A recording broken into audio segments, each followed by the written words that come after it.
ചന്ദ്രുവിന് മൃഷ്ടാന്ന ഭക്ഷണമൊന്നും വേണ്ട.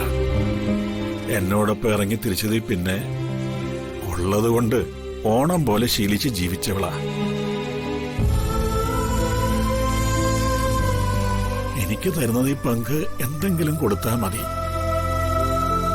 പരാതി ഒന്നും ഉണ്ടാവില്ല. അച്ഛൻ വെറുതെ ഓരോന്ന് ചിന്തിച്ചു കൂട്ടരുത്. ഹരിതയുടെ വീട്ടിൽ അമ്മയ്ക്ക് യാതൊരു കുറവും വരാൻ സാധ്യതയില്ല. അമ്മ ഹരിതയുടെ വീട്ടിൽ കഴിയുന്നതാ എല്ലാം കൊണ്ടും നല്ലത്. ഇവിടെ വിശ്രമമില്ലാതെ മാടിനെ പോലെ പണിയെടുക്കുന്നതല്ലേ അമ്മ.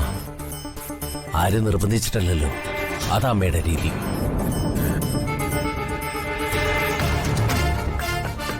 അവിടെയാവുമ്പോ അത് വേണ്ട. വിശ്രമിക്കാൻ ധാരാളം സമയം കിട്ടും. വിശ്രമിച്ചോട്ടെ.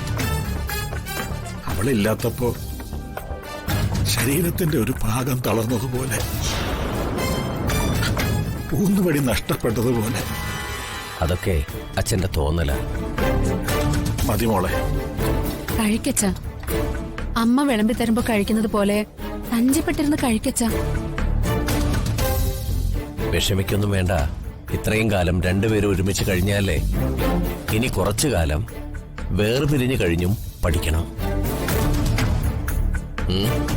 ഇല്ലെങ്കില് രണ്ടുപേരിൽ ഒരാൾക്ക് പെട്ടെന്നെന്തെങ്കിലും സംഭവിച്ചാൽ മറ്റൊരാൾക്ക് ഉൾക്കൊള്ളാൻ കഴിയാതെ വരും.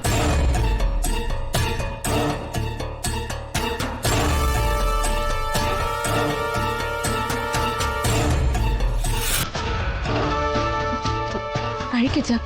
ഇരിക്കും.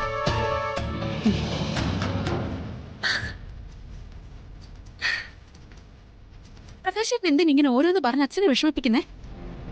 ഞാൻ വിഷമിപ്പിച്ചതല്ല, ജീവിതത്തിലെ ഫിലോസഫി പറഞ്ഞതാ. പ്രകാശേട്ടാ, നമ്മളെ വിചാരിക്കുന്നത് പോലെയല്ല കാര്യങ്ങള്.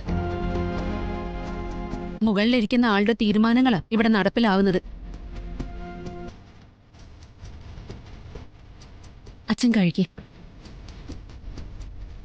ഇപ്പോഴാ ഒരു കാര്യം ഓർത്തത്. ചന്ദ്ര ഉണ്ടാക്കി തരുന്ന ഉണ്ണിയപ്പത്തിന്റെ കാര്യം.